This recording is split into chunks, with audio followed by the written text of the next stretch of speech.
Hi guys, my name is Katie Beth, and today we're going to be talking about testing anxiety, standardized testing and admissions processes in college, and things of that nature. So when you're in high school, or think back to a time when you were in high school, how were your emotions getting ready for the ACT, teen ready, SAT, things like that? I had to take the SAT, I took the ACT and the teen ready, but I was always stressed leading up to it because I have very bad testing anxiety, and I knew going into it I was not going to do well, but I had studied for weeks and weeks, and I'd given it 110%, but I knew I wasn't going to do well because I'm a poor test taker. And unfortunately, that is what happens with a lot of teens in America right now. So a lot of times admissions or places who look at different testing scores don't get to see the real you or the true person behind the test score, because all they're looking at is that bad test score. So today we're going to be talking a little bit about the pros and cons of standardized testing in college admissions processes. So the first one we're going to talk about is cons. So there are more cons than there are pros to looking at standardized testing in college admissions processes. So the first one is it's going to be unfair. Like, a lot of people do have testing anxiety, and a lot of people struggle with that. And so it's unfair to those who maybe are great test takers, because they probably both know the information, but one just can't recite it as well as the other on the test.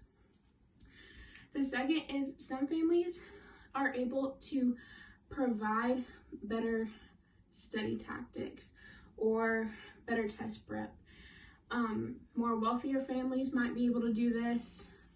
People who may live in more poverty may struggle a little bit more with test prep, things like that. It's not always accurate. Maybe you're having a rough day. Maybe you didn't sleep well the night of your test, and so it's not always accurate to you or compared to others. It's always going to favor the better test takers, and that's just a fact. If you're a great test taker, it's going to favor you because you're a good test taker.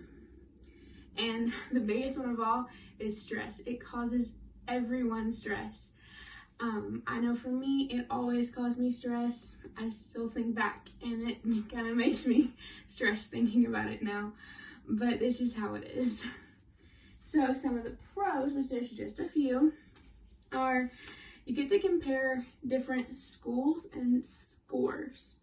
So people from different backgrounds, people from different families, things like that.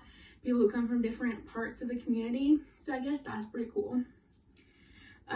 You get to see your different strengths in different subjects. So like thinking back to the ACT, my strongest was always math. I never was very strong in English, but my strongest was always in math, and so it was always really cool to see. And a really strong one, which works for people who are good test takers and people who, do well, is you probably will get some scholarship money from it. Financial aid, things like that. So those are going to be some pros as well. So I want you to think on it. If you were to have a say, or if you were to, be like, oh, let's sign this, and this is how it's going to be for the rest of the years. What would you do? Would you be for standardized testing and admissions processes or against it? I know I'd be, let's not do standardized testing, because as someone who's a poor test taker and forever will be, I am a strong believer that you can still maintain a high GPA, but also be a horrible test taker. That's just kind of me in a nutshell. But unfortunately, that's how a lot of people are. And some people learn to be good test takers. Some people try to be good test takers. It doesn't matter how much you study, but it unfortunately is just how it is. So I want to leave you with a thought. Like I said, if you had to be the deciding vote, what would you pick? Would you pick to go for standardized testing and allow it to be in admissions processing systems, or to be against it. So I'm going to leave you with that. Thank you all for listening and have a great evening.